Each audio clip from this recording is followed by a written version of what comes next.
안녕하세요. 저는 40대 여자입니다. 저는 결혼한 지 10년 정도가 되었어요. 나름 지금까지 별탈 없이 잘 살았다고 생각했는데, 최근에 아주 말도 안 되는 일을 겪고 이렇게 사연까지 보내게 됐네요. 여러분은 믿고 존경하던 사람에게 뒤통수를 맞아본 적 있으세요? 제가 최근에 딱 그런 일을 당했습니다. 얼마나 말이 안 되는지 여러분이 한번 들어보시고 제가 얼마나 기가 막히고 원통할지 공감해 주세요. 저는 아들만 둘인 집안의 둘째 며느리입니다. 남편과는 연애 결혼을 했어요. 대학교에서 오랫동안 사무직으로 일하면서 남편과는 오다 가다 만났었는데 사람이 참 여유롭고 차분한 게 저와는 많이 다른 사람인 것 같더라고요. 남편과 같이 밥도 몇 번 먹고 술도 마셔보니 은근 저와 잘 맞았습니다. 제가 평소 여성적인 거랑은 굉장히 거리가 먼 사람이에요. 집에서도 직장에서도 어디를 가나 왜 이렇게 덤벙거리냐, 정신없자라는 말을 많이 들었습니다. 어릴 때부터 부모님이나 선생님들에게 이런저런 잔소리를 하도 듣다 보니 나이가 들수록 면역이 생겨 이제는 웬만한 말로는 상처도 받지 않았습니다. 세상 사람들이 너무 완벽하면 재미없잖아요. 저처럼 조금 부족한 사람도 있어야죠. 조금 부족해도 저는 언제나 긍정적이고 겸손하게 살았어요.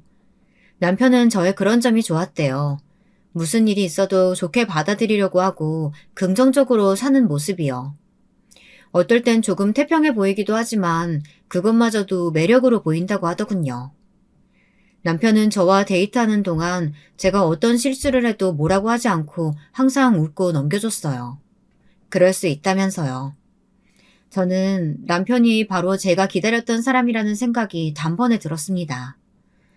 서로 마음이 통했으니 저희는 일사천리로 결혼식을 올렸습니다. 항상 제가 어딘가 모자라서 시집이나 갈까 걱정하시던 부모님은 결혼 이야기가 나오자마자 서두르셨어요.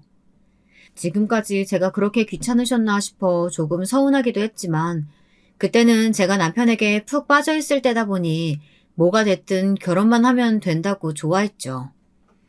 문제는 결혼은 연애와 너무도 다르다는 걸 몰랐다는 겁니다. 너무 늦게 깨달아 버렸어요. 저는 결혼한 순간부터 시어머니에게 혼났습니다. 사실 혼났다기보단 그냥 매일 구박을 받았다는 표현이 더 정확할지도 모르겠습니다. 뭘 그렇게 혼났냐고요? 말하려면 끝도 없어요. 한여름에 퇴근하고 바로 시댁에 갔는데 샌들을 벗고 시댁에 들어갔더니 시댁에 오면서 예의도 없이 양말도 안 신고 왔다고 호통을 치시더라고요. 그뿐만이 아니었어요. 항상 제가 산 물건은 마음에 들어하지 않으셨습니다. 과일을 사가면 먹지도 않는 싼 거를 사왔네. 지나가다 예뻐서 옷이나 화장품을 사가면 돈을 허투루 쓴다면서 그래서 언제 돈을 모으겠냐고 하셨어요. 어머님도 참 사다 드릴 때마다 그렇게 뭐라고 하시면 저 다음부터는 정말 아무것도 안 사올 거예요. 뭐야? 네가 애초에 내 마음에 쏙 드는 걸 사면 되잖아. 저도 나름 잘하려고 한 일인데 매일같이 구박을 당하다 보면 당연히 의기소침해지죠. 하지만 일일이 말해봐야 뭐 하겠어요. 고지식한 시어머니의 시집살이일 뿐인데요. 말 그대로 며느리는 뭐래도 미우니 그냥 생트집을 잡으신 거죠. 그나마 다행인 건 시어머니가 도가 지나치게 구실 때마다 남편은 제 편을 들어줬다는 거예요. 아, 어머니, 며느리도 남의 집 귀한 자식인데 그렇게 멋대로 구시지 좀 마세요. 아, 제가 이 사람 보기 민망해 죽겠어요. 아이고, 장가 좀 갔다고 지 마누라 편드는 것 좀 봐. 이래서 첫째, 둘째 차이 나는 거라니까. 네 형 봐라. 내가 네 형수한테 무슨 말을 해도 나한테 한 번 훈수 둔 적이 없어. 저희 시부모님은 친정부모님보다 연세가 좀 많으세요. 남편이 바로 위로 아주버님과 나이 차이가 좀 많이 나거든요. 아주버님은 일찍 결혼해 형님과 함께 시부모님을 모시고 시댁에 같이 살고 계셨습니다. 저는 간혹 보면 세상에 저희 형님 같은 분이 어디 계실까 싶어요. 저는 잠깐 봐도 너무 힘들기만 한 시어머니와 매일 살 비비며 함께 사는 거니까요. 그때까지만 해도 저는 저희 형님을 가장 존경하고 대단한 분이라고 생각했어요. 형님은 거의 철인 같았거든요. 형님은 결혼해서 지금까지 대학병원에서 간호사로 3교대 근무를 하시면서 시부모님까지 모시고 사셨어요. 물론 그럴 수도 있죠. 그런데 저희 시댁 상황이 그렇게 평범하지만은 않았어요. 시어머니도 시어머니지만 아주버님이 아주 개차반이에요. 도대체 어쩌다 두 분이 결혼하셨는진 몰라도 형님에 비하면 아주버님은 부족해도 너무 부족했습니다. 50이 다 되도록 제대로 된 직장도 없이 사셨다면 말 다 했죠. 아주버님은 여기저기 일용직을 전전하다가 그나마도 오래 다니질 못해서 결국 시아버님이 아시는 분에게 부탁해 운전 배달 일을 하시는데 그것도 매일 술을 마시고 늦게 들어와 새벽에 일어나지 못해 펑크를 내게 한두 번이 아니라고 하더라고요. 그런 남편과 살면서도 형님은 일절 싫은 소리 한 번 안 하시고 싸우지도 않으세요. 거기다가 시부모님을 얼마나 살뜰하게 챙기시는지 몰라요. 시어머니의 모진 구박도 다 감수하시면서요. 그런 분이 집안에 떡하니 계시다 보니 시어머니는 저를 더 마땅치 않게 여기셨죠. 당연한 게 제가 워낙 덤벙대고 차분하지를 못하잖아요. 저와 남편은 시댁에서 걸어서 5분 거리의 빌라에 살았습니다. 시어머니는 주말마다 시댁에서 함께 식사하기를 바라셨죠. 식사는 대부분 형님이 준비하셨고요. 한 번은 형님이 주말에 근무를 하게 되셔서 제가 맡아서 상을 차리고 설거지를 해야 했습니다. 사실 어려운 일은 아니에요. 형님이 미리 다 만들어 놓은 반찬과 찌개만 올리고 식사가 끝나면 설거지만 하면 되는 거니까요. 그런데 제가 어떤 애인지 아시죠? 친정부모님도 혀를 끌끌 차실 정도로 허술한 사람이다 보니 시댁에서도 매번 실수가 끊이질 않았습니다. 그날도 설거지를 하다 컵을 바닥에 떨어뜨렸어요. 다행히 깨지지는 않았는데 시어머니께서 주방으로 후다닥 오시더니 호통을 치셨습니다. 아이고 둘째 너는 설거지를 하라고 했더니만 주방에서 목욕을 한 거니? 바닥에 물 튄 것 좀 봐라. 나이도 적지 않은 애가 어쩜 설거지도 하나 못하니? 그러게요. 저도 제가 왜 이러는지 모르겠어요. 그래서 저희 친정어머니는 아예 주방에 들어오지 못하게 하셨다니까요. 저는 시어머니가 무서워서 말을 돌려보려고 농담 삼아 한 이야기였는데 시어머니 귀에는 그렇게 들리지 않으셨나 봐요. 너 지금 나한테 귀하게 자란 외동딸 상찰이라고 하고 설거지 좀 시켰다고 면박 주는 거니? 아휴, 그렇게 하기 싫으면 하지 마. 어머니, 저는 그런 게 아니라 그냥 농담으로 한 소린데. 농담? 내가 네 친구니? 어디 감히 며느리가 시어머니랑 농담 따먹기를 해? 제가 세상을 몰라도 너무 모르는 걸까요? 저는 시어머니가 하시는 말은 다 알아듣지를 못했어요. 자꾸 감히 며느리가 너는 여자애가 어떻게 살았길래 이런 식의 이야기를 아무 때나 하시는데 저는 많이 놀랐습니다. 사실 저도 알긴 압니다. 제가 며느리로서 많이 부족한 사람이라는 걸요. 하지만 아무리 그래도 살다 이런 대접은 처음 받아봤어요.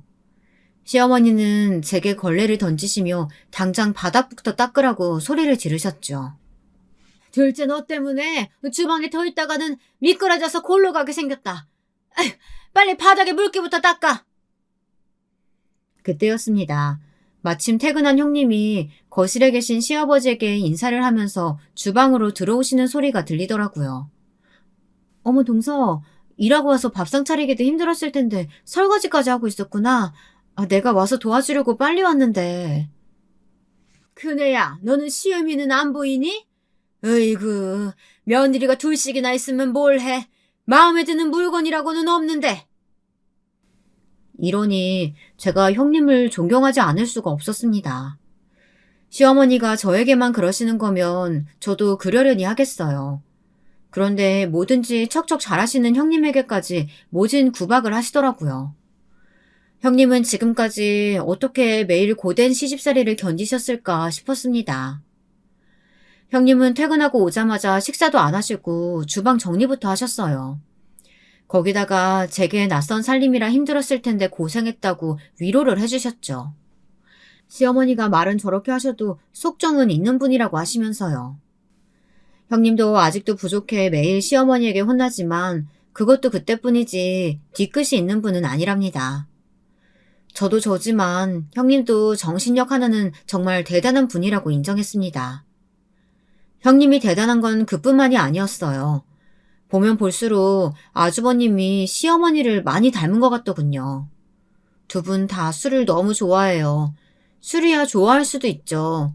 그런데 안 그래도 툭하면 욱하시는 두 분이 술만 먹으면 사고를 친다는 게 아주 큰 문제였습니다. 한 번은 그런 적도 있었어요. 제가 결혼한 지 얼마 안 됐을 때의 일입니다. 명절이라 저와 남편이 시댁에 갔어요. 저도 나름 아침에 눈을 뜨자마자 일찌감치 갔는데 시어머니와 형님은 벌써부터 전을 부치기 시작했더라고요. 거기다가 시어머니는 혼자 반주를 하고 계셨어요. 저는 눈치껏 곧바로 주방에 들어가 시어머니와 형님을 도왔습니다. 남편은 시아버지와 제사 준비를 하고 있었고요. 그런데 시간이 지나도 아주버님이 안 보이시는 거예요. 그래서 저는 형님에게 아주버님은 어디 가셨냐고 물었습니다. 그러자 대뜸 옆에 계시던 시어머니가 버럭 소리를 질렀어요. 둘째 너는 애가 몸만 굼뜬 게 아니라 생각도 굼뜨구나. 안 그래도 그놈의 자식 때문에 속 시끄러워 죽겠는데 왜 괜한 걸 묻고 있어? 알고 보니 저와 남편이 오기 전에 이미 시어머니와 시아버지가 한판 하셨대요. 그 전날 아주버님께서 술을 마시러 나가서는 들어오지 않으신 거였죠. 그 사실을 아신 시아버지가 새벽 내내 아주버님에게 전화를 걸었는데 아주버님은 전화도 받지 않고 지금까지 들어오질 않으신 거예요. 그런 와중에 화가 난 시아버지 앞에서 시어머니는 아주버님 편을 들었고 결국 두 분이 대판 싸우신 거죠. 거기다 대고 제가 아주버님에 대해 물었으니 시어머니의 화가 괜히 제게 튄 거였어요. 아들 새끼 그따위로 키워놓고 어디서 엄한 둘째한테 화를 내고 있어. 내가 당신 이러니까 안 된다는 거야. 그런 못난 아들놈 새끼는 매일 싸우들고 그러니까 그 자식이 정신을 못 차리지. 저는 결혼한 지 얼마 안 돼서 잘 몰랐지만 아주버님께서 술만 드시면 외박하시는 일이 자주 있는 일인가 보더군요. 저는 제가 괜한 말을 꺼냈나 싶어 눈치를 보며 조용히 이를 거들었습니다. 그때였습니다. 현관문이 열리는 소리가 들리더니 술에 잔뜩 취한 아주버님의 목소리가 거실에 울렸어요. 그리고는 곧바로 시끌벅적한 소리가 들리더군요. 저는 아주버님이 손님이라도 데려오신 건가 싶어 제가 제일 먼저 주방을 나섰습니다. 그런데 제 눈앞에 믿을 수 없는 광경이 펼쳐져 있었어요. 글쎄 아주버님께서 웬 여자들을 양쪽에 끼고 집에 들어왔더라고요. 어깨며 가슴이 훤히 드러나는 홀복을 입은 여자들을 데리고요. 너 이 자식! 네가 드디어 미쳤구나! 시아버지는 그 모습을 보자마자 뒷골이 당기시는지 뒷덜미를 잡으셨어요. 아버지, 명절이라고 집에서 전이나 부치고 제사 지내면 뭐해요? 오랜만에 가족끼리 다 모였으면 재밌게 놀아야죠. 야, 너희들 뭐하고 있어? 빨리 주방에 가서 술 가지고 와.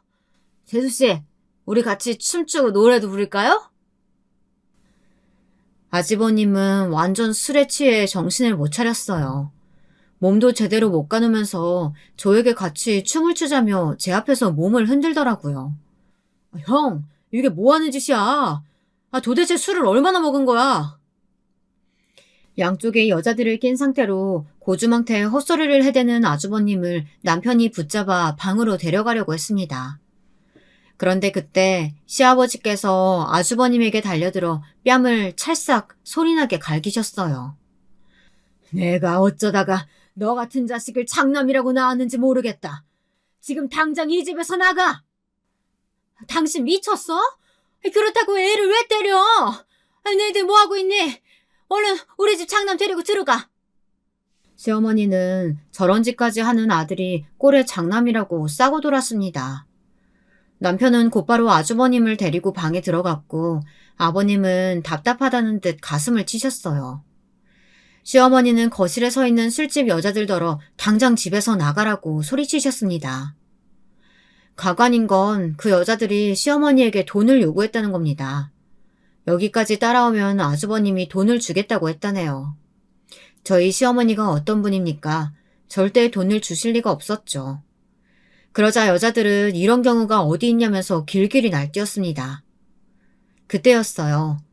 아주버님이 그날리를 피워도 내내 주방에 계시던 형님이 그제야 거실로 나왔습니다. 그러고는 아주버님이 얼마 준다고 했냐고 여자들에게 묻더니 지갑에서 돈을 꺼내주고 돌려보냈습니다. 너는 왜 저런 년들한테 돈을 줘? 돈이 썩어나니? 그럼 어떡해요. 돈 안 주면 안 나간다는데. 저 여자들하고 같이 앉아서 술이라도 먹어요?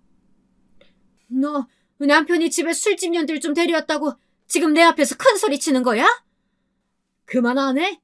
집안 꼴 아주 잘 돌아간다. 잘 돌아가. 시아버지의 호통에 형님은 아무 일 없다는 듯 주방으로 돌아가 다시 전을 부쳤어요. 아무리 차분하고 어른스러운 형님이라도 어떻게 이런 상황에 저렇게 차분할 수가 있나 싶더군요. 형님은 오히려 제게 사과했어요. 못 볼 꼴을 보였다면서요. 저는 괜찮으시냐고 제가 마저 할 테니 좀 들어가서 쉬시라고 했습니다. 동서는 어릴 때 부모님 곁에서 곱게 자라 이런 일 낯설지? 난 동서랑 달라. 이런 일 정도는 아무렇지도 않아. 저는 형님 말에 저도 모르게 순간 어깨가 움찔거렸어요. 형님의 눈빛이 평소 형님 같지 않았거든요. 뭐랄까, 형님의 말이 단호하면서도 어딘가 쎄한 느낌이 들었어요. 그런 형님을 보고 남편은 강단이 있어서 그런 거라고 하더군요. 남편 말이 형님은 어려서부터 찢어지게 가난한 집에 장녀로 자라 집안의 가장으로 컸대요. 공부도 잘했다는데 집안 형편상 공부를 오래 할 수 없어 취업이 잘 되는 간호대학을 갔대요. 그때부터 하루 종일 병원에서 일하며 버는 족족 집안에 가져다 준 거였죠. 더군다나 형님네 부모님은 가난하기만 한 게 아니라 굉장히 무책임한 분들이셨대요. 돈이 없으면 여기저기 돈을 빌려 쓰기만 하고 갚지 않아 집안에 항상 빚이 있었답니다. 갑자기 빚쟁이들이 찾아와 돈 내놓으라고 하면 형님은 있는 돈 다 털어 갚기를 반복해야 할 정도였대요. 거기서 끝이 아니었습니다. 더 충격적인 사실이 남아 있었어요. 남편에게 형님에게 대해 듣는 내내 저는 궁금증이 하나 생겼습니다. 어릴 때부터 평생 고생만 하신 형님이 왜 하필이면 아주버님 같은 남자를 만나 결혼했을까 궁금하더군요. 그런데 알고 보니 형님과 아주버님은 어쩔 수 없이 결혼하신 거였어요. 형님네 친정 부모님께서 저희 시부모님에게 빚을 지셨대요. 두 집안은 오래전부터 한 동네에 살며 알던 사이였답니다. 아주버님이랑 형님이 아주 어렸을 때부터 부모님들끼리 이미 알고 지내셨던 거죠. 저희 시아버지가 40년 넘게 공인중개사로 일하셨어요. 형님 된 부모님께서 시아버지 부동산에서 거래를 자주 하셨나 봐요. 형편이 좋지 않아 이사를 자주 다녀서 시아버지는 형님네 집에 대해 쏙쏙들이 다 알고 계셨던 거죠. 그러다 한 번은 무슨 사정인지 보증금까지 다 깔고 집을 못 구해 발을 동동 구르는 형님네를 시아버지께서 도와주셨답니다. 시아버지께서 돈을 빌려주셨대요. 형편이 좋지 않았던 형님네 부모님은 당연히 빚을 갚지 못했어요. 그런데 어릴 때부터 형님을 눈여겨보던 시아버지께서 빚을 대신에 그럼 딸을 달라고 했답니다. 사돈이나 맺자면서요. 시작은 농담이었지만 형님네 부모님께서는 농담으로 여기지 않았습니다. 오히려 이게 웬 떡이냐 싶었던 거죠. 지금 같은 시대에 정말 말도 안 되는 일이었지만 형님과 아주버님은 반강제로 결혼하게 됐다네요. 저는 제 귀로 직접 듣고도 믿을 수가 없었습니다. 아무리 그래도 아버님이 너무하신 거 아니야? 돈을 빌려놓고 안 갚은 건 잘못된 일이지만 그렇다고 그걸 가지고 딸을 내놓으라니 돈으로 사겠다는 것도 아니고 그게 뭐야. 저는 제 일도 아닌데 마음이 안 좋았습니다. 당시에 형님 기분이 어땠을지 생각하니 너무 화가 났어요. 아주버님이 술집 여자들을 집에 데리고 왔을 때 형님이 너무 아무렇지 않은 얼굴로 이런 일은 일도 아니라고 했던 말이 떠오르더군요. 왜 그런 소리를 했는지 알겠더라고요. 말로만 들으면 안 좋게 들릴 수 있는데 자기도 알잖아. 아버지가 형수 얼마나 예뻐하는지. 그리고 형수도 가난한 친정에서 평생 호구로 사는 것보다야 우리 집 며느리로 사는 게 훨씬 낫지. 그거야 자기 생각이지. 딱 보면 몰라? 아버님이야 아주버님이 집안에 사고 뭉치니까 그렇게 해서라도 장가 보내려고 하신 거잖아. 거기다 시아버지만 잘해주시면 뭘 해. 어머님 시집살이가 장난이 아닌데. 물론 남편 말이 다 틀린 건 아니라고 생각해요. 언제 끝날지 모르는 가난 속에서 일만 하는 것보다야 시댁이라는 든든한 울타리 안에 있는 게 낫기는 하죠. 하지만 아무리 그래도 개차반 같은 남편의 지독한 시어머니까지 감수하면서 사는 건 쉽지 않을 것 같았습니다. 그래도 우리 아버지가 아들들보다 형수를 더 이뻐하잖아. 저번에 형수 생일 때 아버지가 형수한테 현금으로 300만 원이나 주셨다니까? 가방 사라고. 그러니까 자기도 우리 아버지한테 잘해. 남편은 농담으로 넘겼지만 저는 형님이 걱정됐습니다. 평소에도 형님 표정이 어두워 보이는 게 항상 신경이 쓰였었는데 남편 이야기를 다 듣고 나니 이해가 됐어요. 사랑도 없이 부모님들의 성화에 못 이겨 한 결혼인데다가 남편이며 시어머니가 정상은 아니니까요. 불행한 결혼 생활이 그깟 돈으로 극복이 될까 싶기도 하다가도 한편으로는 극복이 될 수도 있겠다는 생각이 들었어요. 사실 저희 시아버지께서 재산이 많긴 많거든요. 현재 형님네와 함께 사는 5층짜리 건물도 시아버지 건물인데다가 이 동네에만 알게 모르게 시아버지 건물이 몇 개 있다고 들었어요. 평생 부동산을 해오신 분이기 때문에 땅이나 건물에도 투자를 많이 하셨거든요. 저는 진심으로 궁금해서 간혹 남편에게 물었어요. 시아버지가 가진 재산이 어느 정도 되냐고요. 그런데 남편도 전혀 모른답니다. 시아버지가 얼마나 철저하게 숨기시는지 자식은커녕 시어머니에게조차 다 이야기하지 않으셨대요. 관리도 본인이 다 하시고 시어머니에게는 달마다 생활비만 주신답니다. 저도 결혼 생활 몇 년 해보니 시댁의 분위기를 얼추 알게 됐습니다. 제 생각이 맞았어요. 시아버지는 형님이 얌전하고 참해서 예뻐하시는 것도 맞았지만 친정이 가난하다는 게 가장 마음에 드셨던 것 같아요. 제가 그걸 어떻게 알았냐고요? 시어머니가 저도 많이 괴롭히셨지만 형님에게는 좀 심하다 싶을 정도로 하실 때가 있었어요. 너희 친정은 도대체 언제까지 그러고 산다니? 이번에는 아예 월세도 안 보냈더라? 어머니가 바쁘셔서 깜빡하셨나 봐요. 제가 지금 바로 먼저 보내드릴게요. 간호사 월급 얼마나 된다고 네 부모 월세까지 내주니? 너 우리 같은 시댁도 없다? 세상에 사돈애한테 월세집까지 내주는 시댁이 어딨어. 우리가 보살이지 보살. 알고 보니 형님네 부모님께서 시아버지가 가지고 계신 빌라에 월세로 살고 있더라고요. 그만해. 그깟 돈 몇 푼 가지고 그런 소리 하고 있어. 그네 너 신경 쓸 거 없다. 이래서 내가 월세 내지 말고 그냥 살라고 한 건데. 괜한 자존심은. 그네 네가 부모님께 말씀드려라. 다음 달부터는 월세 보내지 말라고. 저도 있는 자리에서 저런 소리까지 꼭 하셔야 하나라는 생각이 들 정도로 저는 민망했습니다. 거기다가 시아버지는 한술 더 뜨시더군요. 이놈은 또 술 먹고 아직도 안 들어온 거야? 큰애 너는 다른 거 신경 쓰지 말고 남편 단속이나 좀 하라니까. 그게 그렇게 힘드냐?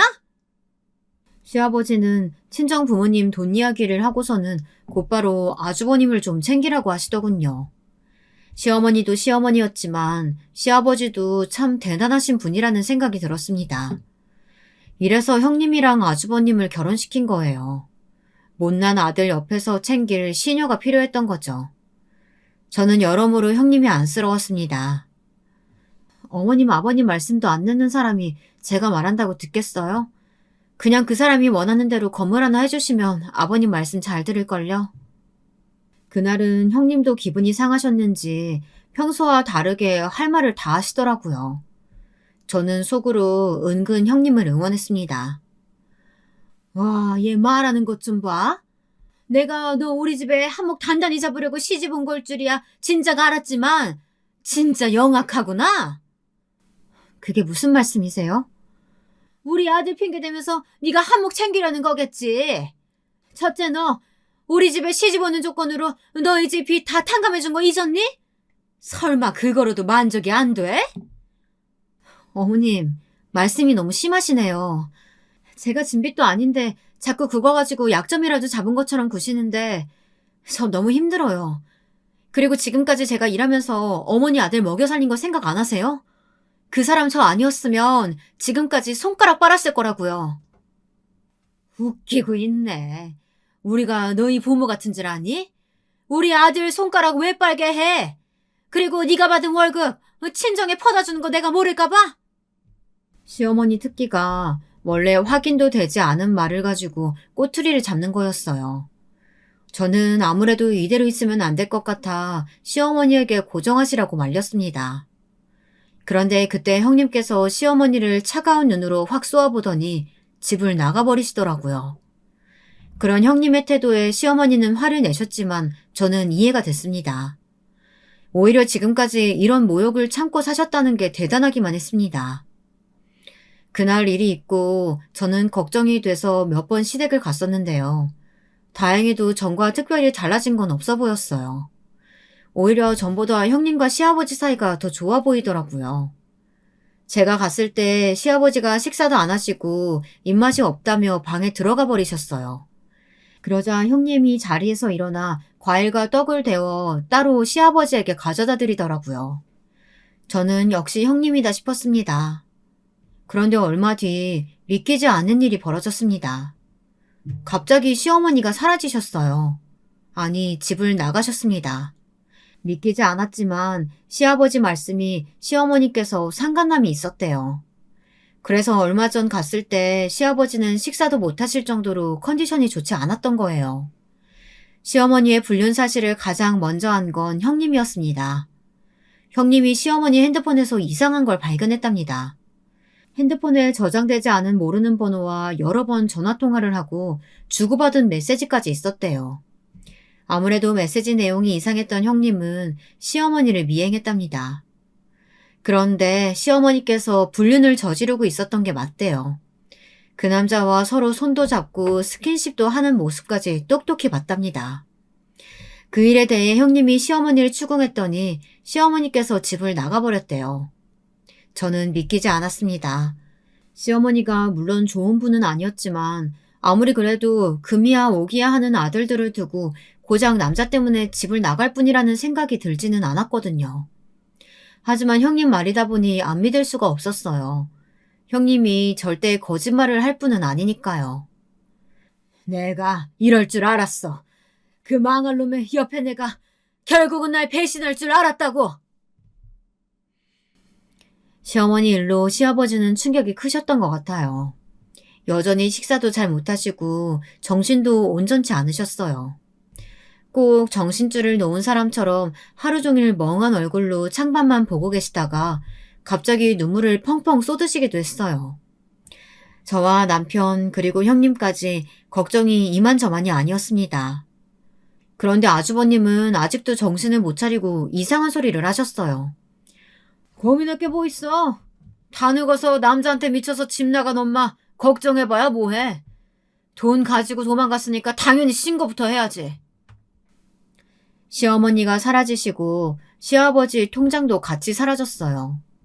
시어머니가 가져갔다는 증거는 없었지만 멀쩡히 있던 통장이 그맘때 사라졌으니 시어머니가 가지고 집을 나간 거라 저희 모두 확신했습니다.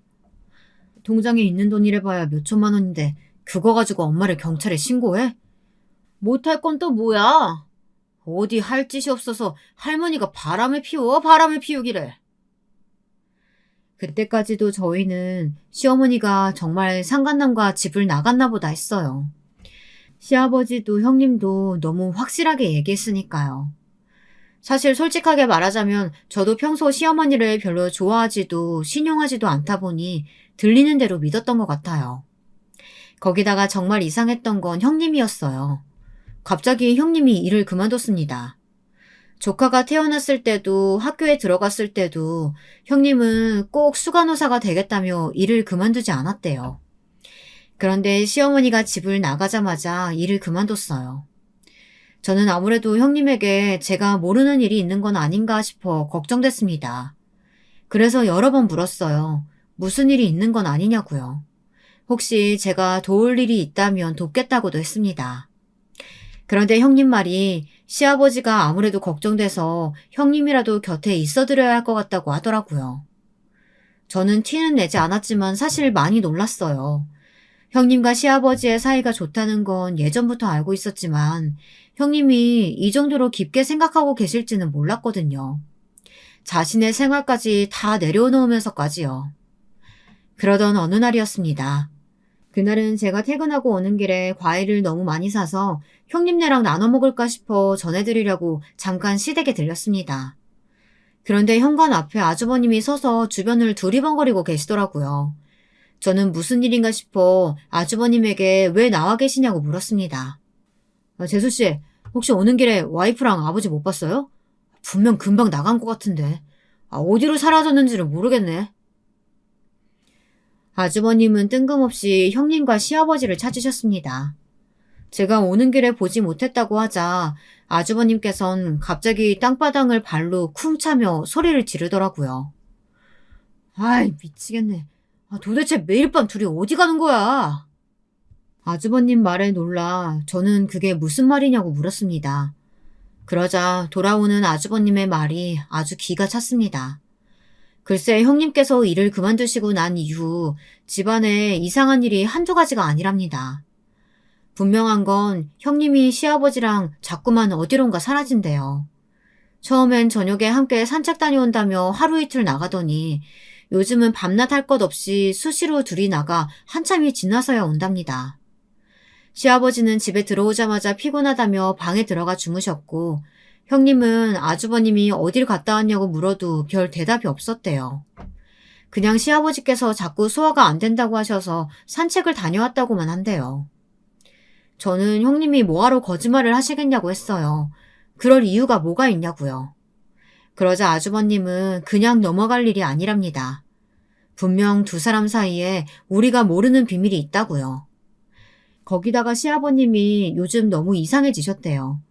매일 방에만 계시면서 나오지도 않고 가끔 보면 한 얘기 또 하고 또 하고를 반복하신답니다. 저는 아주버님이 이상한 소리 하시는 거라고 생각했어요. 만약 정말로 시아버님에게 무슨 일이 있는 거라면 형님이 제게 말하지 않았을 리가 없으니까요. 아주버님 또 술 드셨어요? 형님이 매일 아버님 모시고 산책 다녀오시면 고맙다고 해야죠. 의심하시면 돼요. 저는 아주버님이 또 술에 취해 술주정하는구나 싶었습니다. 도대체 형님 같은 며느리가 어디 있다고 복에 겨운 줄도 모르고 저러나 싶어서요.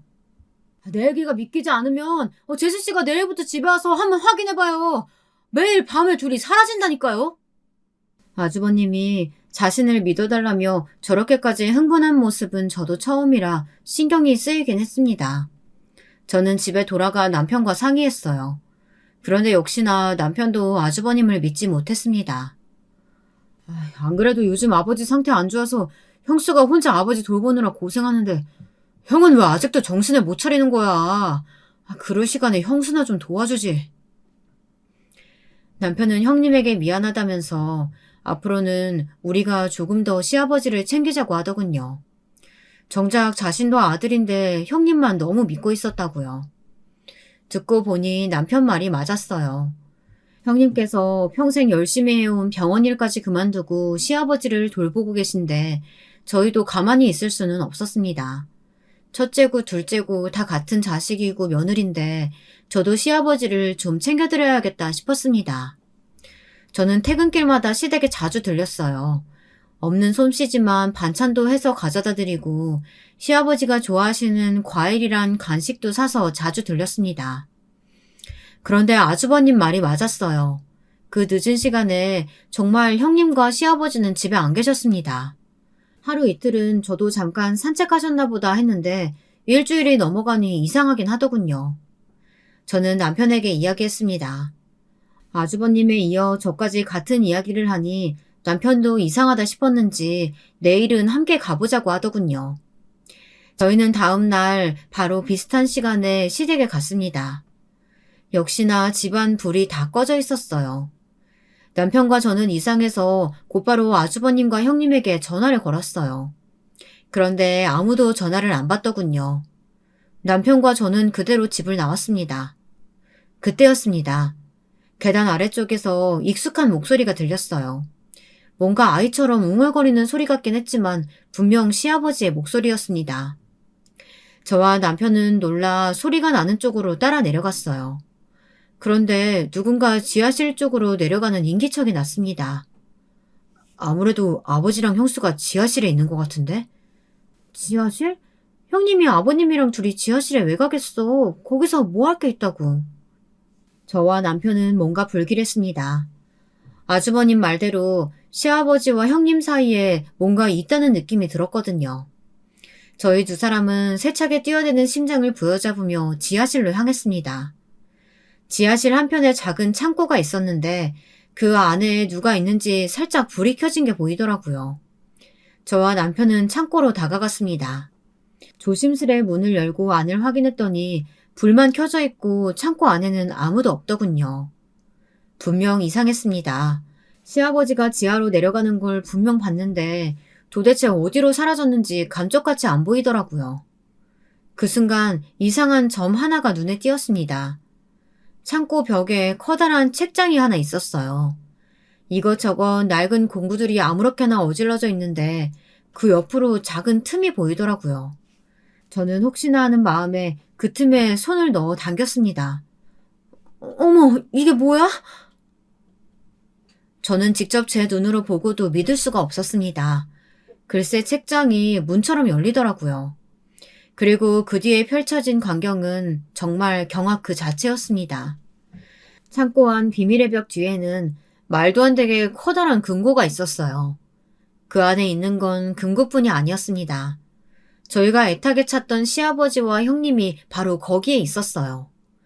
저와 남편도 당연히 놀랐지만 저희 두 사람의 등장에 가장 놀란 건 다름 아닌 형님 같았습니다. 동서, 여길 어떻게 찾았어?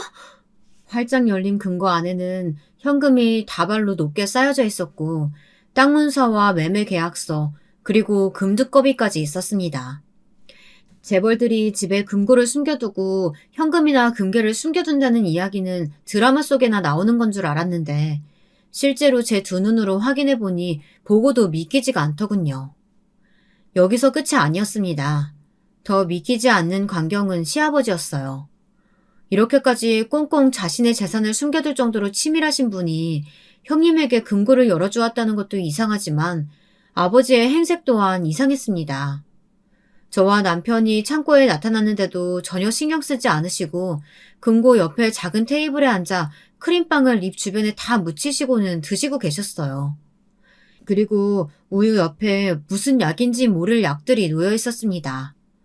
아버지, 여기 뭐야? 여기서 왜 이러고 있어? 크림빵 먹고 있지. 에이, 방해하지 마. 나 크림빵이랑 우유 먹고 얌전히 약 먹어야 우리 엄마가 상 준다고 했어. 아주버님 말이 맞았습니다.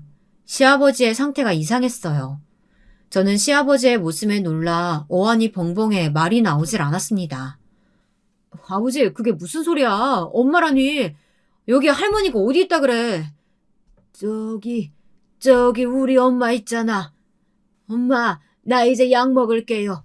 약 잘 먹으면 바로 상 줘야 돼요. 시아버지의 손짓과 말에 저와 남편은 동시에 형님의 얼굴을 쏘아보았습니다. 그러자 형님은 당황해서 어쩔 줄 모르더군요. 그러더니 한다는 말이 가관이었어요. 어떻게든 저희를 설득하려고 했지만 하나도 믿기지 않았습니다.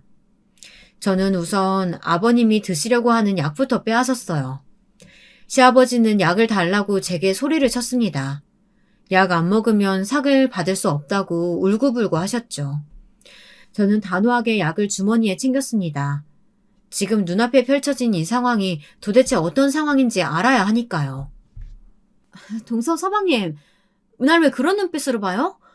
내가 설마 정신이 성치도 않은 아버님 재산 노리고 몰래 금고라도 열었을까봐 그래요?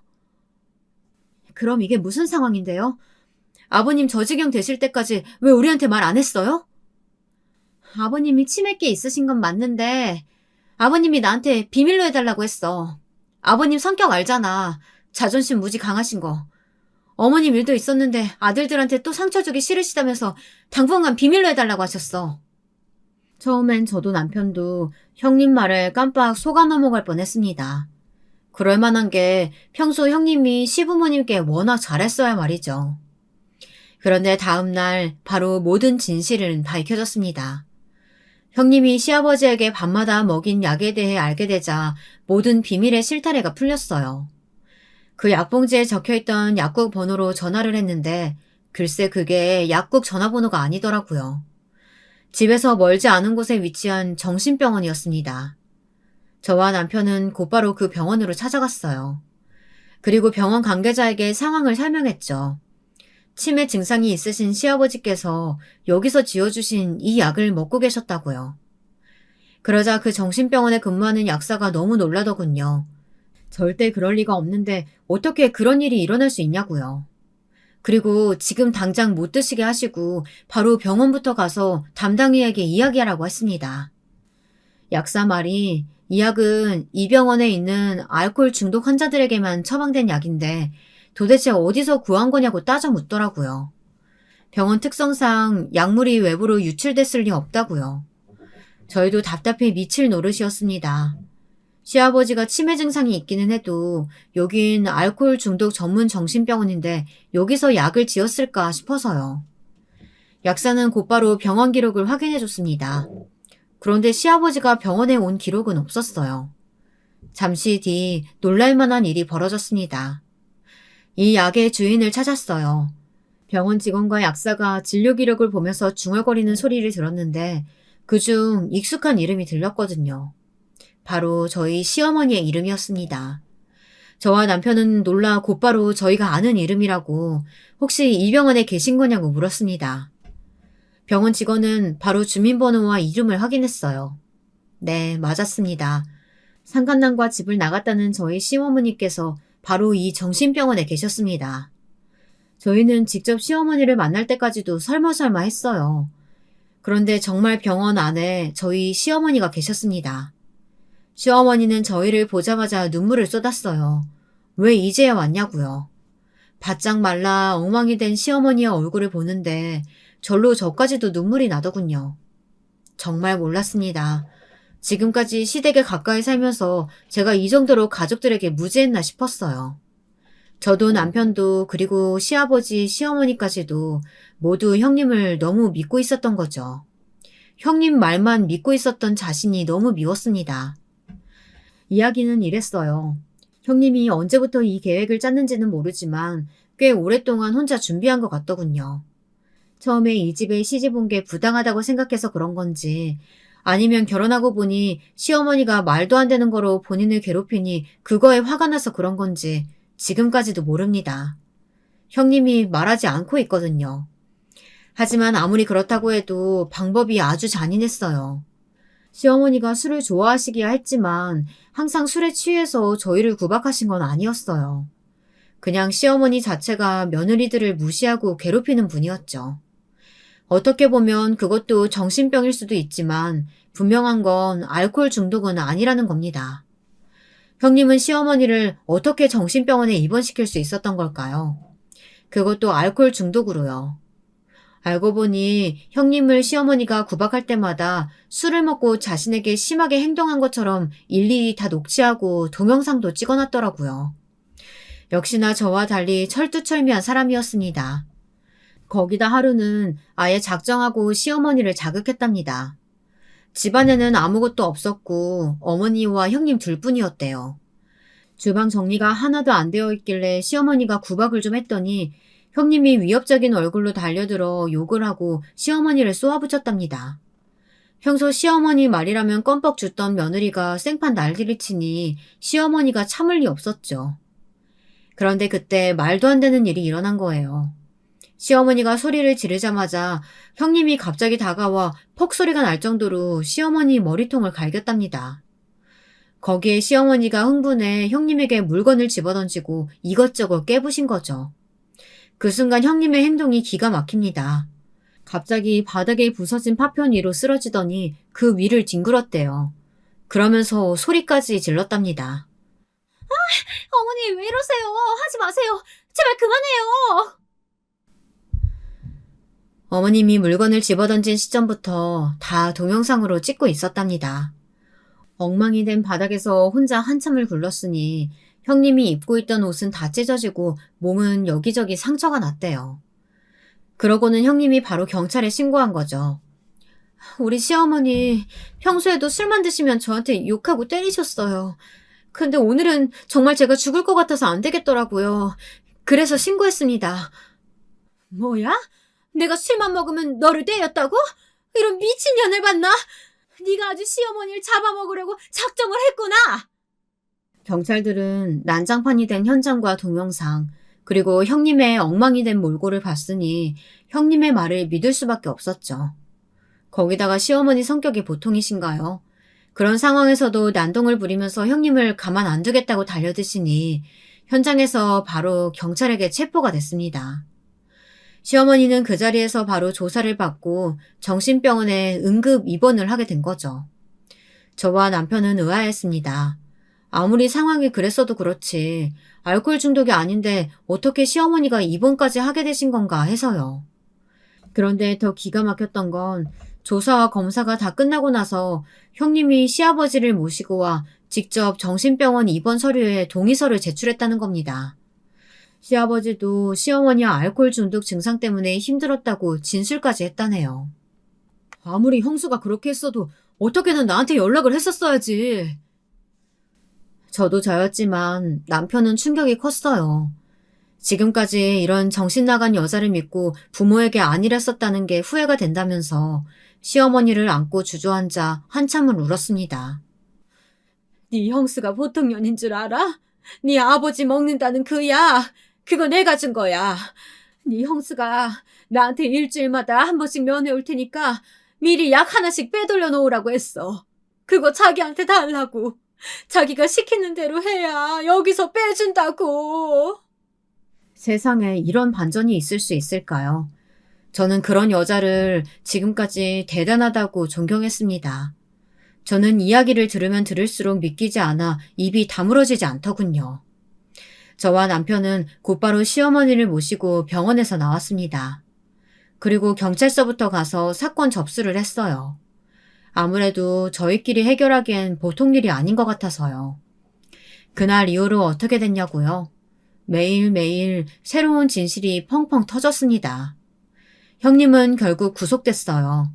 현재 구치소에 있습니다. 여러 죄목이 있었지만 가장 중요한 건 살인 미수죄였어요. 저희가 그제라도 형님의 진실을 알지 못했다면 형님은 시아버지에게 약을 먹인 것도 모자라 아주버님까지 정신병원에 넣을 준비를 하고 있었더라고요. 시어머니 이후 바로 똑같은 방법을 쓸 수는 없으니 혼자 자신의 핸드폰으로 정신병원에 넣을 수 있는 방법을 수시로 검색해본 기록을 찾았습니다. 수사하다 보니 형님이 시어머니를 경찰에 신고한 시점이 바로 시아버지가 치매 진단을 받으신 직후더라고요. 형님이 간호사다 보니 시아버지께서 형님네 대학병원에 검사하러 가신 거였죠. 요즘 자꾸 깜빡하고 비밀번호 같은 것도 기억이 안 난다고요. 바로 치매 검사를 받았는데 치매 증상이 이미 시작되었다고 진단을 받아 약을 처방받았답니다. 그 순간 형님은 이 말도 안 되는 잔인한 계획을 짠 거예요. 안 그래도 어떻게 하면 시어머니에게 복수할 수 있을까 내내 생각하던 사람이었으니 철저하게 계획을 짠 거죠. 그날부터 시아버지의 치매약을 드리지 않고 대충 비슷하게 생긴 비타민을 드렸답니다. 그래서 그렇게 단시간에 시아버지의 치매 증상이 심해지신 거였어요. 시아버지도 자존심이 강한 분이다 보니 형님에게 당분간은 가족들에게 비밀로 해달라고 했대요. 그러던 중 형님을 강하게 신뢰하고 계셨던 시아버지는 형님에게 금고에 대해 알려주신 거죠. 비밀번호까지 모두 다요. 그 큰 금고 안에 현금과 금두꺼비까지 보았으니 형님은 더 욕심이 났던 겁니다. 먼저 치매에 걸린 시아버지에게 슬슬 시어머니가 바람난 것 같다고 이간질을 한 후 시어머니를 경찰에 신고하고 정신병원에 보낸 거죠. 그러다 그제야 가족 동의가 있어야 한다는 사실을 안 형님이 시아버지에게 시어머니의 핸드폰을 조작해 바람이 난 증거를 보여주고 그 사실을 안 자신에게 물건을 집어던지고 때렸다며 현재 정신병원에서 검사 중이라고 말한 거예요. 그랬더니 정신도 온전치 않은 시아버지께서 욱하는 마음에 동의서를 써준 거였습니다. 들으면 들을수록 놀랍더군요. 그런 주도면밀한 사람이 지금까지 어떻게 숨기고 살았을까 싶을 정도로 저는 경악했습니다. 경찰 조사에서 형님의 만행은 전부 다 밝혀졌어요. 시어머니에게 빼돌린 약을 시아버지에게 일부러 먹였다는 정황이 확인되어 살인 미수로 고소를 당한 상태예요. 치매 환자에게 정신과 약을 먹이면 부작용으로 공격적인 증상이 더 강해지기도 하지만 심하면 신체적 손상까지 올 수 있다네요. 그 사실을 간호사인 형님이 몰랐을 리 없잖아요. 고소는 아직 진행 중입니다. 변호사 말이 형은 확정일 것 같다고 하더군요. 그거야 당연한 일이지만 저희에게는 씻을 수 없는 상처가 남았으니 이 상처들을 어떻게 회복해야 할지 모르겠네요. 물론 시부모님도 아주버님도 형님에게 너무한 부분들이 있습니다. 어쩌면 저와 남편도 가족들에게 너무 소홀했는지도 모르고요. 하지만 그 죗값이 너무도 가혹했습니다. 시어머니는 그때의 충격으로 쇠약해지셔서 아예 집 밖으로 나가지 못하세요. 누구도 믿지 못하겠다면서요. 시아버지는 요양원에 계십니다. 손 쓸 수 없을 정도로 치매가 심해지셔서 집안에서 생활하는 게 불가능할 정도로 공격성이 강하시거든요. 평생을 모아둔 재산을 어디다가 숨겼는지도 기억 못하실 정도로 상태가 좋지 않습니다. 거기다가 시어머니께서 바람을 피웠다고 이미 확신하고 계셔서 그에 대한 분노가 가장 컸습니다. 시어머니만 보면 물건을 던지고 화를 내셔서 도저히 두 분이 한 집에서 사실 수가 없는 지경이었죠. 그래도 아주버님께서 이 일로 많은 생각을 하셨는지 시어머니를 돌보면서 같이 살고 계세요. 어쩌다 이런 일이 생겼는지 모르겠습니다. 가장 가깝다면 가까운 사람들끼리 서로에게 상처 주고 상처받다 결국 이런 사달이 나버렸죠. 저와 남편은 지난날 저희가 놓치고 있었던 부분을 반성하며 노력하고 있습니다. 시아버지에게 자주 찾아가고 있고 시어머니와 아주버님과도 자주 시간을 보내려고 노력하고 있습니다. 이 상처가 형님이 감옥에 가게 된다고 해서 사라질지는 모르겠지만 그래도 이겨낼 수 있는 방법을 찾아보려 노력하는 중이에요. 여러분도 우리 가족 많이 응원해주세요. 지금까지 기나긴 저의 이야기 들어주셔서 감사합니다.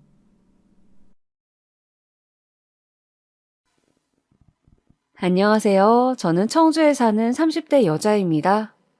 다른 곳에 사연을 보내는 것보다 제가 겪은 일을 여기에 풀면 더 많은 분들의 현명한 조언을 얻을 수 있을 것 같아 용기를 내보게 되었네요. 아마 제가 겪은 이야기 들으시면 많은 분들이 거짓말이다, 믿지 못하겠다 말씀하실 수도 있을 것 같은데요. 모두 사실입니다.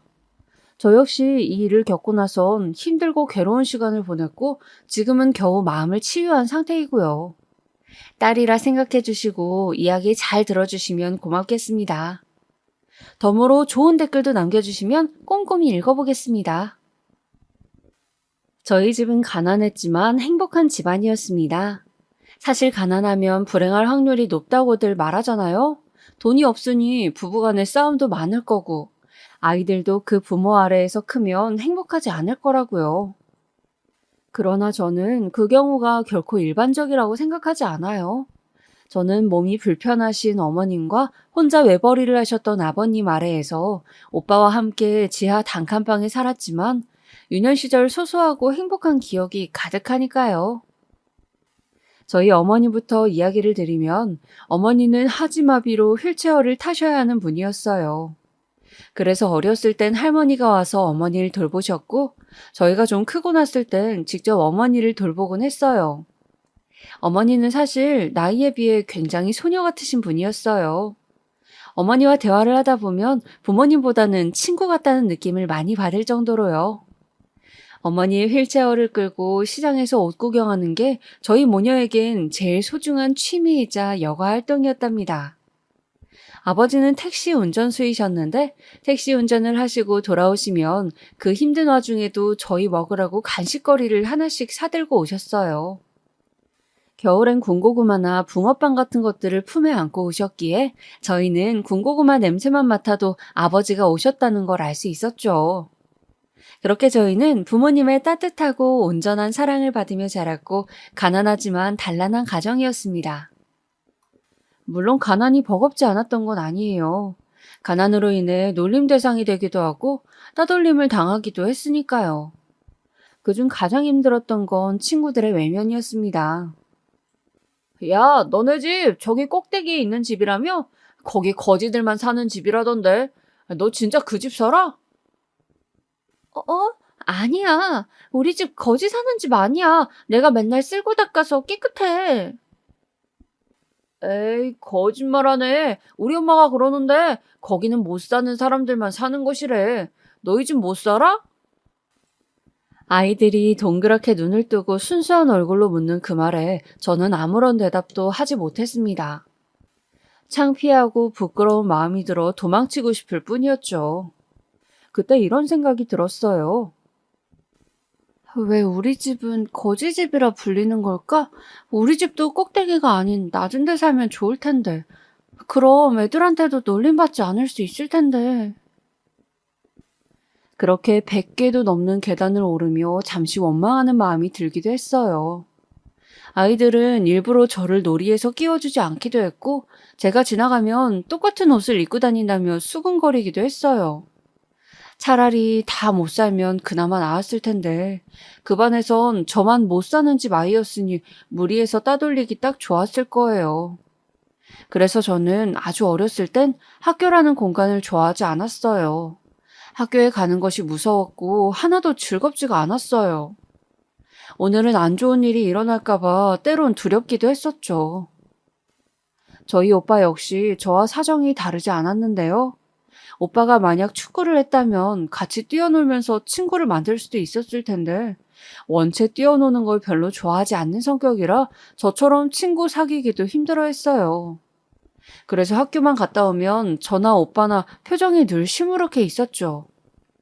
그래도 집에 있다 보면 어머니와 아버지, 할머니의 사랑으로 다시 마음이 보듬어지곤 했어요. 아유, 우리 지혜. 할미가 지혜 좋아하는 전 부쳤으니 먹어봐라. 아, 해봐. 아이, 뜨거워. 뜨거워? 호호 불어줄게. 잘 먹어봐. 옳지. 아이고, 내 새끼 잘 먹네. 할머니, 이거 할머니가 만든 거예요? 맛있다. 아이, 맛있어? 아, 다행이네. 할미가 또 만들어줄게. 허리가 아프신데에도 불구하고 할머니는 저희 남매 먹이겠다고 늘 뭔가를 부엌에서 만들곤 했어요. 할머니 손이 들어간 음식들은 학교 급식과는 비교도 안 될 정도로 모두 맛있었어요. 그래서 가끔은 급식 대신 할머니가 싸주신 음식들을 학교에 가져간 적이 있었는데 아이들 몇몇이 냄새를 맡고 처음으로 제자리에 몰려들었죠. 다행히 저의 왕따 생활은 그리 길어지지 않았어요. 할머니 음식이 좋은 영향을 미치기도 했고 또 제가 중학교에 입학하고 나서부턴 반 아이들이 어디 사는지로 누구를 왕따시키거나 하진 않았으니까요. 그때부턴 학교 생활에 잘 적응하게 되었고 공부도 열심히 하면서 3년을 지냈어요. 그런데 저의 개인적인 행복과는 다르게 집안에는 큰 풍파가 불어닥치게 되었습니다. 아버지가 어느 날 저희 남매까지 불러앉히고 이런 말씀을 하시더라고요. 아무래도 택시 운전수 월급으로는 자식 2명 대학 보내고 시집 장가 보내기 힘들어요. 근데 어제 만난 친구놈이 자기도 치킨 가게를 내서 성공했다고 나한테도 장사를 해보면 어떻겠냐 하더라고요. 그래서 곰곰이 생각해봤는데 가게가 차라리 안정적이고 돈도 잘 벌지 않을까 싶은데 어떨까요? 없는 살림에 대출까지 내가면서 장사를요? 여보, 장사 차리기도 쉽지만 망하기도 쉽대요. 내가 전번에 말한 영미 엄마도 미용실 차렸다 쫄딱 망해서 빚만 남았잖아요. 행여나 잘 안 돼서 빚이라도 지면 어떡해요? 우리 지금 사는 것도 팍팍한데. 아이, 그래, 장서방. 한 번만 다시 생각해보지, 그러나. 이 늙은이 생각에도 장사는 좀 그런데. 아니야, 여보, 장모님. 제가 많이 알아봤는데요. 제 친구 놈이 장사로만 몇 억을 번 놈이에요.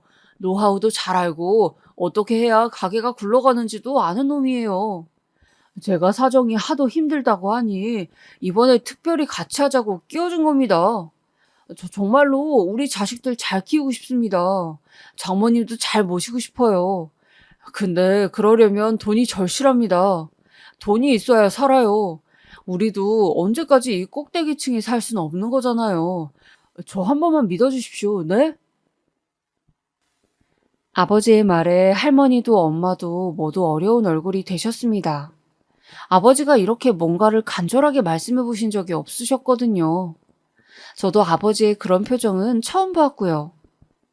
결국 어머니가 허락을 해주신 건지 아버지는 그 후로부터 새벽같이 출근해 장사 준비를 하기 시작하셨어요. 아버지가 시작하신 치킨 가게는 다른 집보다 조금 저렴한 가격에 치킨을 파는 프랜차이즈 가게였는데요. 처음에는 아버지가 가게를 하신다니 신이 나기도 하고 어린 나이에 설레기도 하여 친구들을 데리고 자주 놀러 갔습니다. 사람 쓰는 비용이 부담되실 것 같아 가게 일도 도와드렸고요. 아버지도 저희가 올 때마다 환한 얼굴로 반겨주셨죠. 아유, 우리 지혜 또 왔어? 잘 왔어. 지혜 친구들도 왔네. 아저씨가 치킨 한 마리 튀겨줄 테니까 저기 시원한 데 앉아라. 네, 고맙습니다, 아저씨. 잘 먹을게요. 근데 그렇게 반겨주셨던 아빠의 얼굴이 어느샌가부터 안 좋아지기 시작하더라고요. 그때가 가게를 시작한 지 반년 정도 됐을 무렵이에요. 첫 세 달까지는 가게에 손님도 많고 특히 저녁 장사가 잘 되어서 할머니까지 출동하셨을 정도로 북적거렸는데 이제는 텅텅 빈 구석에 선풍기만 맥 빠지게 돌아가고 있더라고요. 저나 오빠나 그때부터는 심각해졌습니다.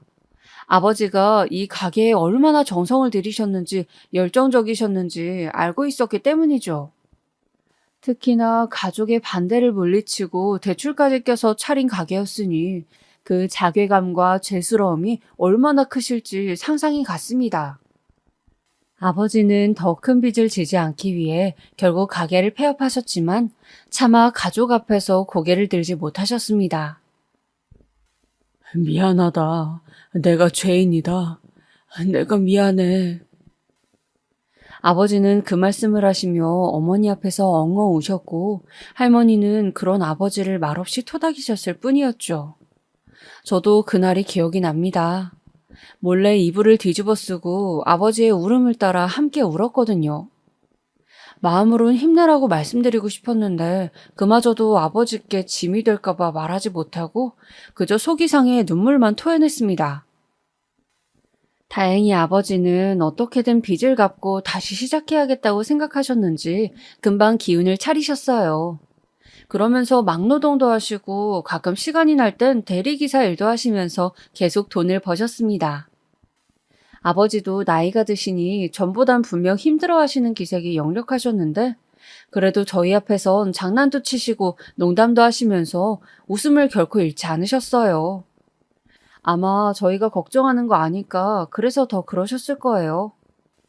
힘들어도 힘들지 않은 척, 괜찮은 척 하시면서 아버지 역할을 해내시려고요. 그런 아버지의 노고를 하늘이 알아줘서일까요?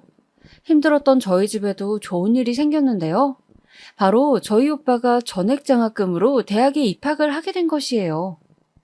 사실 오빠는 대학 갈 형편이 안 된다는 걸 알고 진즉에 학자금 대출을 생각하고 있었는데 다행히 장학금이 허락되는 곳에 합격을 하는 바람에 더 이상 돈 걱정을 하지 않아도 되었죠. 어려서부터 오빠가 곧잘 공부를 하긴 했지만 이 정도일 줄은 몰랐는데 뜻밖의 행운에 가족 모두 놀라서 오랜만에 옥상에서 삼겹살을 구워 먹으며 오빠의 합격을 축하해 주었습니다. 허나 오빠는 걱정이 많아 보였어요. 근데 나 기숙사 생활을 할 거라 집을 떠나야 하는데 괜찮아요? 그럼 녀석아, 괜찮지 그럼. 설마 서울에 있는 대학교를 집에서 통학할 생각이었어? 아니, 그건 아닌데. 그냥 떠나려니까 어머니 돌봐줄 사람도 있어야 하는데 걱정이 되어서요. 아버지도 바쁘시고 지혜도 이제 수험생인데. 오빠, 수험생이랑 엄마 돌보는 거랑 무슨 상관이야? 공부하면서도 다 할 수 있어. 엄마 돌보는 게 뭐 어렵다고? 내가 할 거니까 걱정 붙들어 매셔. 그럼 우리 딸이 있는데 무슨 걱정이야? 넌 가서 공부나 열심히 해. 요즘 젊은 애들처럼 연애도 하고 여자친구 생기면 엄마도 보여주고. 어머니의 말에 오빠는 쑥스러운 표정으로 머리를 긁적였습니다. 연애, 오빠와 가장 안 어울리는 단어였죠. 공부밖에 모르는 우리 오빠가 연애를 할 날이 올까 저도 궁금해하며 오빠를 그렇게 서울로 보냈습니다. 오빠가 떠난 곳엔 허전함이 있었습니다만 여전히 저희 가족의 일상은 바쁘게 돌아갔어요. 저는 당시 수험생이었기 때문에 공부에 매진하기 바빴고 아버지는 열심히 돈을 버셨고 어머니는 어머니 나름대로 저를 챙겨주려고 애쓰셨어요. 사실 저는 공부를 하면서부터 어머니를 돌봐야 한다는 생각 때문에 어디 대학에 지원할지 고민이 많았는데요. 어차피 서울에 있는 대학교 갈 성적은 못 되어서 주변 대학교를 알아보고 있었어요. 가능하면 집에서 통학하기 좋은 곳으로요. 근데 어머니 생각은 달랐어요. 지혜야, 너 머리 좋으니까 조금만 더 이대로 공부하면 오빠처럼 서울에 있는 대학교를 갈 수 있어. 그러니까 조금만 더 열심히 해라. 엄마, 내가 가면 엄마 혼자 남게 되잖아. 야, 그건 싫어. 난 엄마랑 붙어 있을 거야. 엄마를 봐야 안심이 된다고. 이 녀석아. 다 큰 성인이 무슨 엄마랑 있겠다 해. 너도 이제 독립할 나이가 됐으면 독립해야지. 너 등록금 지원해줄 돈 있으니까 등록금 생각하지 말고 엄마 걱정하지 말고 일단 공부나 열심히 해. 알았지? 어머니는 그때 참 아리송한 말씀을 하셨어요. 우리 집에 돈 나올 구멍이 어디 있다고 등록금이 있다고 하시는 건지. 하지만 어찌됐건 공부하는 건 학생의 본분이라 생각했고 하다 보니 저도 욕심이 나서 일단 열심히는 했던 것 같아요. 그 결과 담임선생님의 권유로 서울에 있는 괜찮은 대학교에 넣어봤는데 예상치 못한 결과가 나왔어요. 제가 합격은 아니었지만 예비번호 1번이더라고요. 그러니까 합격자 중에 누군가 입학을 하지 않으면 제가 그 대상자가 되는 거였습니다. 당시 예비번호 1번이면 가능성이 아주 높았기 때문에 담임선생님은 무척 기뻐하셨어요. 근데 저는 전혀 기쁘지가 않았어요. 엄마 얼굴이 먼저 어른거렸죠. 합격한다 쳐도 등록금을 내야 하는데 짐이 될까봐 돈 걱정이 더 앞섰고요. 결국 이 소식을 부모님에게 알릴지 말지 하다가 알리지 않았는데 어머니가 먼저 담임선생님을 통해 알게 되셨더라고요. 지혜야, 너 왜 말을 안 했어? 담임선생님 말 들어보니 합격 전화가 올 수도 있다고 하던데. 아유, 장하다, 내 딸. 엄마, 나 그냥 대학 안 갈 거야. 뭐? 아니, 그게 무슨 말이야? 대학을 안 간다니? 안 가도 돼. 나 대학 안 가고 바로 취업해서 돈 벌고 싶어.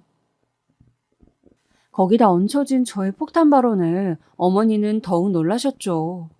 사실 대학이 아닌 바로 취업해야겠다는 생각은 그날 처음 한 것이 아니었어요.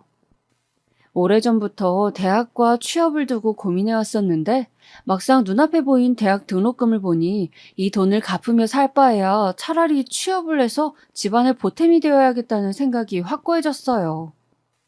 그런데 어머니는 눈물로 절대 안 된다고 호소하셨습니다. 내가 널 어떻게 키웠는데 그런 말을 하는 거야. 네가 대학을 안 가겠다는 건 나 때문이라는 건데. 내가 그럼 자식 집이라는 소리밖에 더 되니? 어?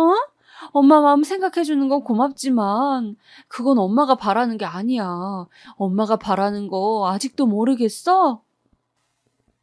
엄마가 바라시는 거 제 행복이셨죠. 저의 행복.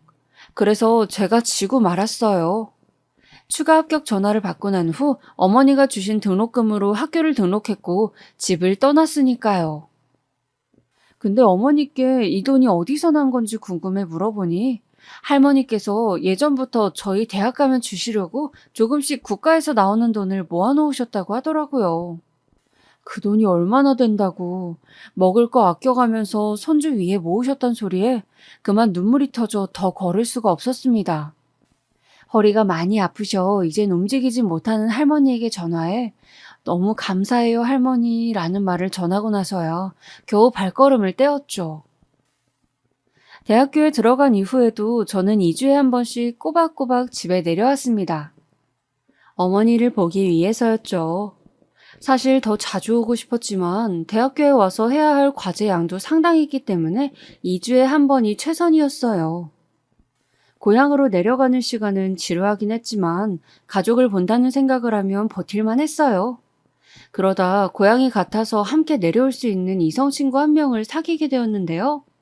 그 남자애 역시 저희과 사람이었고 2주에 한 번 정도 고향에 내려오는 친구라 거리낌 없이 동행하게 되었어요. 너 아니었으면 가는 길이 좀 외로웠을 것 같은데 친구 생겨서 좋네. 그러게나 말이다. 아, 맞다. 너 저번에 교수님이 내주신 그 과제 했어? 아직 안 했으면 나 보여주면 안 돼? 가이드라인이 없어서 헷갈려. 그래, 자, 여기. 더군다나 그 남자애는 성격도 좋았고 친절했어요. 왜 그런 스타일 있잖아요? 누구에게나 친절하고 잘해주는 스타일. 거기다 외모도 훈훈했기에 학교 내에서 인기가 많았죠. 저는 그런 남자애와 2주에 한 번씩 만나 같이 고향에 내려갈 수 있다는 게 나름 행운이라고 생각했어요. 가는 동안 휴게소에 들려 맛있는 것도 사 먹고 돌아올 땐 노래방도 가는 등 같이 시간을 보낼 수 있었으니까요. 그런데 어느 날 갑자기 저를 잡고 충격적인 말을 하더라고요. 너는 근데 안 그렇게 생겨서 눈치가 되게 없다. 내가 너 좋아하는 거 모르겠어? 나 지금까지 티 엄청 냈는데 티 안 나? 어? 네가 날 좋아한다고? 왜? 순간 너무 당황스러워 왜라는 말부터 튀어나갔습니다. 제가 얼굴이 이쁜 것도 아니고 딱히 잘난 것도 없는데 평범한 저를 왜 좋아하는지 이해가 안 되었으니까요. 근데 제 말에 그 남자애는 더 어처구니 없단 표정으로 그러더군요. 왜라니? 네가 이쁘니까 그러지. 처음 봤을 때부터 이쁘다고 생각했어. 그래서 일부러 너 따라 고향 내려간 거고. 정말? 나 원래 집 잘 안 내려가. 너 때문에 간 거야. 그게 바로 그 남자의 첫 고백이었고 저희 연애의 시작이었습니다. 마음이 없지 않았던 저도 단번에 고백을 수락했고 저희는 그렇게 알콩달콩 남들이 하는 연애를 시작하게 됐어요.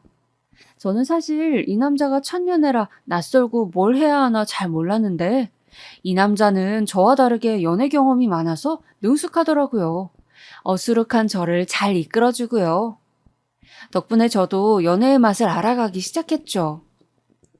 그리고 이 소식을 알면 제일 좋아하실 어머니에게도 남자친구가 생겼다고 자랑했습니다.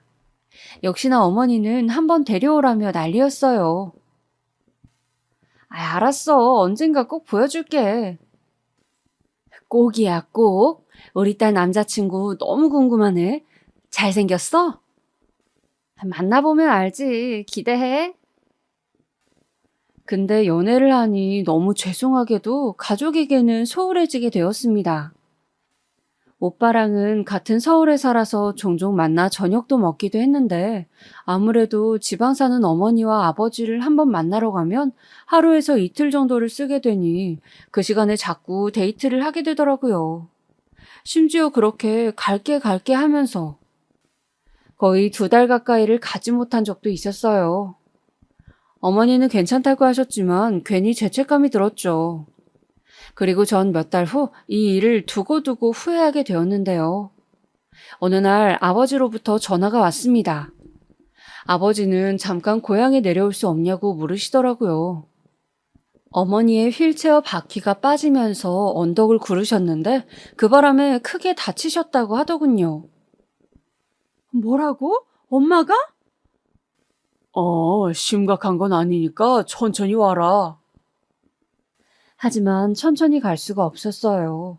어머니 소식에 저는 학교가 끝나자마자 불이 나게 병원으로 달려갔고, 직접 본 어머니의 상태는 아버지의 말과 달리 심각하셨어요. 여기저기 상처가 너무 많았고, 심지어 어머니 본인도 꽤 아파하고 계셨습니다. 저는 엄마를 부르며 주저앉았고, 어머니의 다독임에 간신히 진정을 했죠. 하지만 더 걱정이 있었으니 어머니를 당장 간호할 사람이 아버지밖에 없다는 거였어요.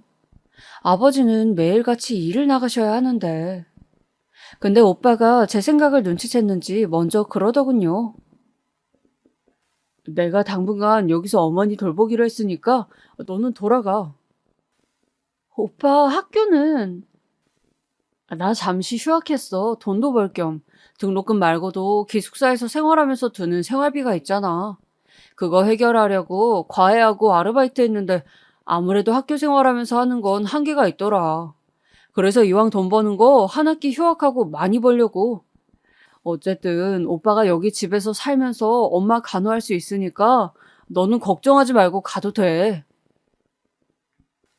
오빠가 그래준다니 너무 고마운데 그럼 오빠 돈 버는 건? 한 학기 휴학한다 했잖아. 넉넉해. 여기서 엄마 간호 충분히 하고 다시 서울 가서 돈 벌어도 돼. 오빠는 걱정 말라며 끝까지 저를 안심시켰어요. 덕분에 저는 서울로 다시 올라갈 수 있었고 계속 엄마 걱정이 되긴 했지만 오빠와 문자를 주고받으며 마음을 가라앉히곤 했습니다. 우리 오빠지만 그때 참 듬직하다는 생각이 들었어요. 늘 알게 모르게 조용히 가족을 위해 희생해 주었던 오빠.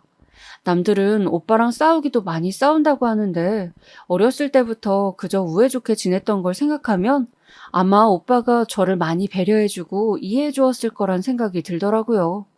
어렸을 땐 몰랐지만 말입니다. 학교에 돌아와선 남자친구가 역시 이 일을 많이 걱정해 주었어요. 옆에서 위로도 해주고 어머니 나으시면 얼른 보러 가자는 말도 했었죠. 그리고 바로 시험 기간이 닥쳤기 때문에 저는 오빠와 어머니를 뒤로하고 열심히 공부에만 매진했었습니다. 당시 저에겐 성적장학금이란 목표가 있었는데요. 할머니 돈을 조금이라도 덜 쓰고 제 힘으로 해결하고 싶었기에 남자친구가 말릴 정도로 공부만 죽어라 팠어요. 하지만 그러던 중 너무 충격적인 제 인생에서 결코 잊을 수 없는 일이 터지고 마는데요.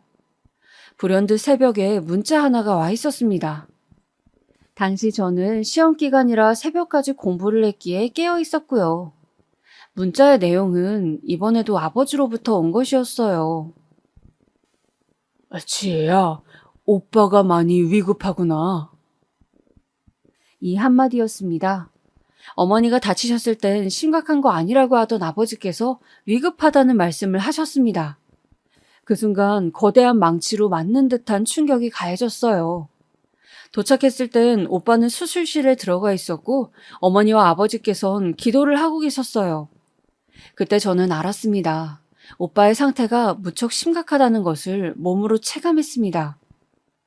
아버지는 저를 보자마자 침착하려 애쓰시며 사고를 설명해 주셨어요. 네 오빠가 엄마 휠체어를 끌고 산책 중이었는데 어떤 아이가 빨간불에 횡단보도를 건너려 했나 봐.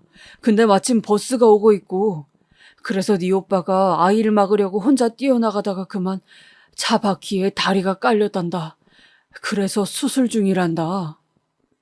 애쓰시려 하는 아버지 목소리엔 떨림이 가득했습니다.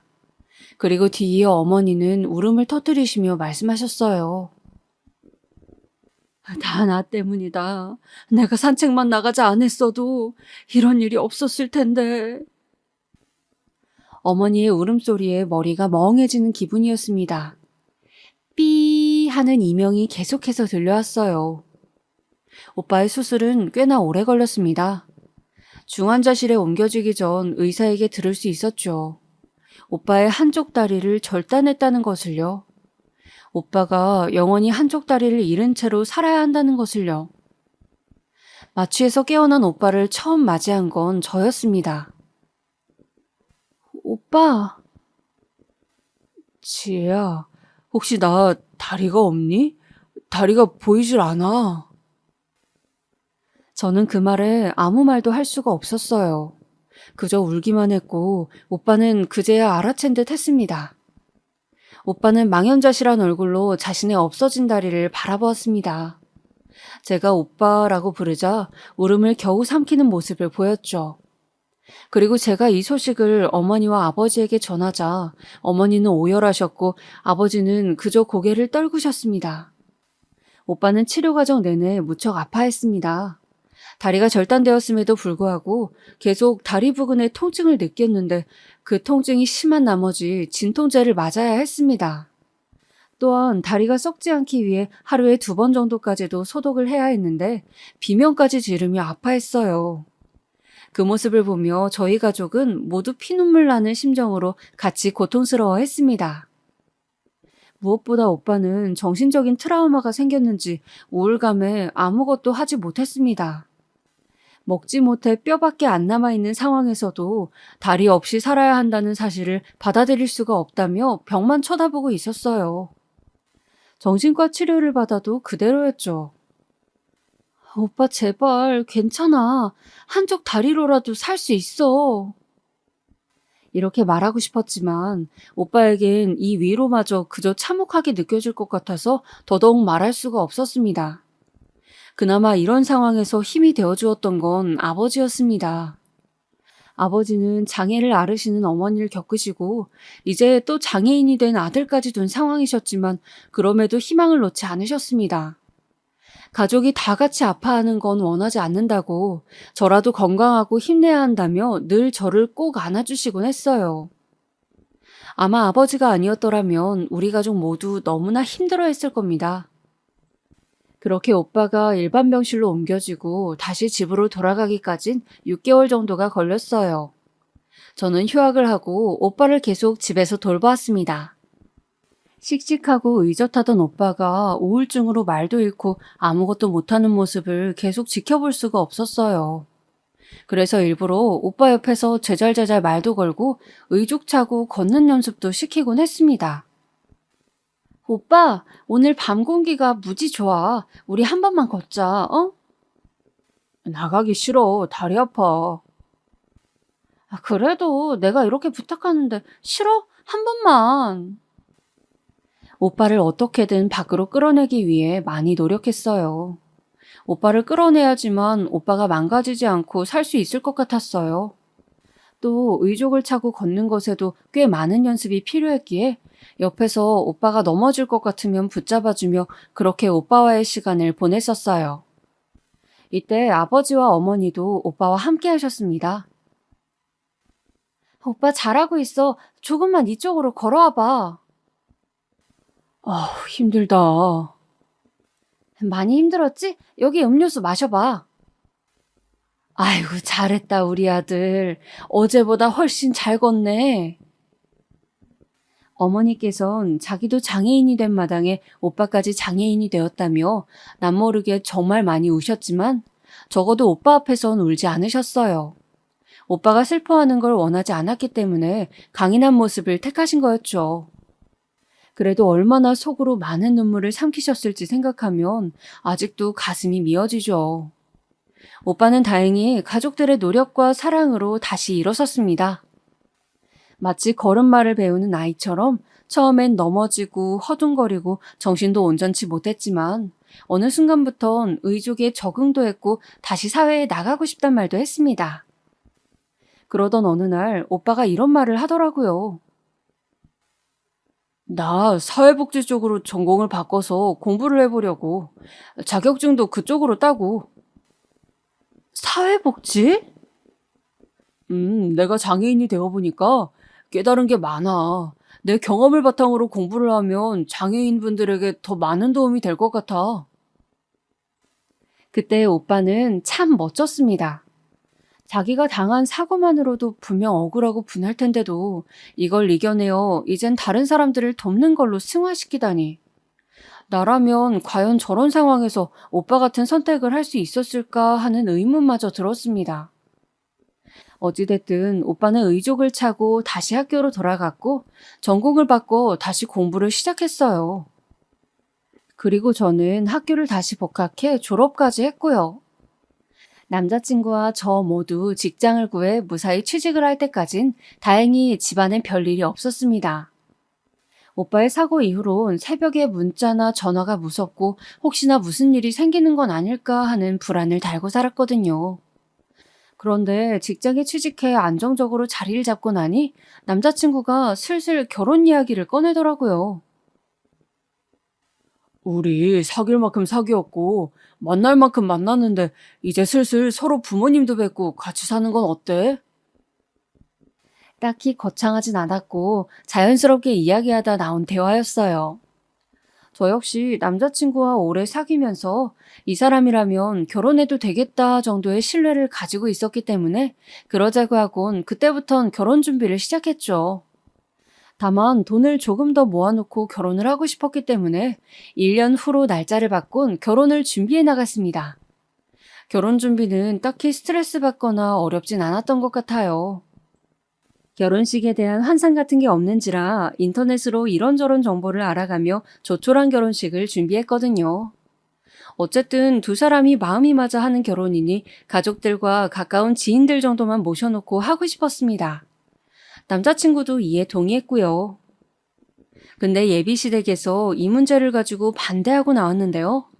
남자친구가 조그맣게 결혼식을 올린다고 하자 버럭 화를 내셨다는 겁니다. 아니, 내가 지금까지 결혼식 다니느라 쏘아붙은 돈이 얼만데 뭐? 스몰 웨딩? 나는 지금까지 쏘아붙은 축의금 다 걷어야 한다. 그러니 스몰 웨딩은 절대 안 돼. 남자친구가 저희의 결혼이니 마음대로 하게 해달라고 했지만 그럼에도 안 된다고 끝끝내 고집을 부리셨다고 하더군요. 심지어 예비 시어머니는 저에게 전화까지 오셨습니다.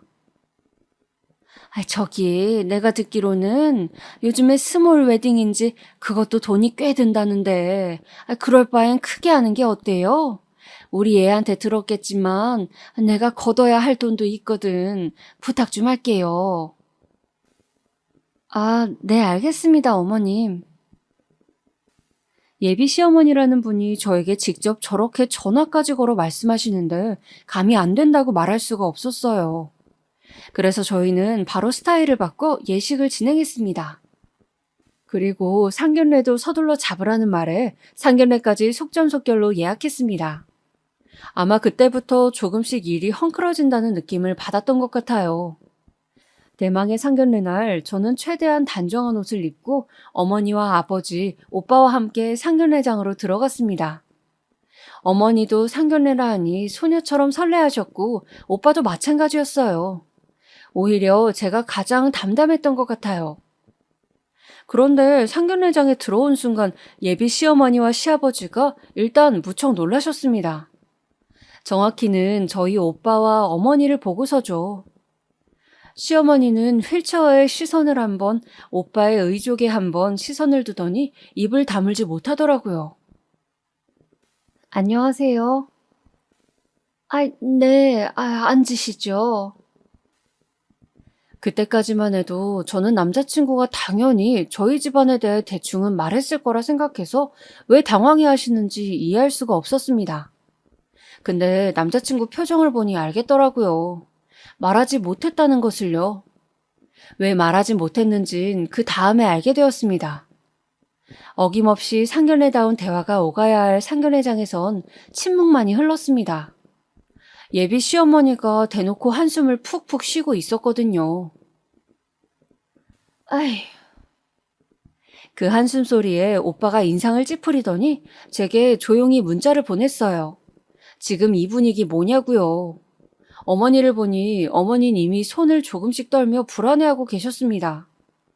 아버지께서 어떻게든 분위기를 만들어 보기 위해 사돈어른이라 부르며 말을 붙였지만 예비 시부모님은 무슨 말에도 시큰둥했습니다.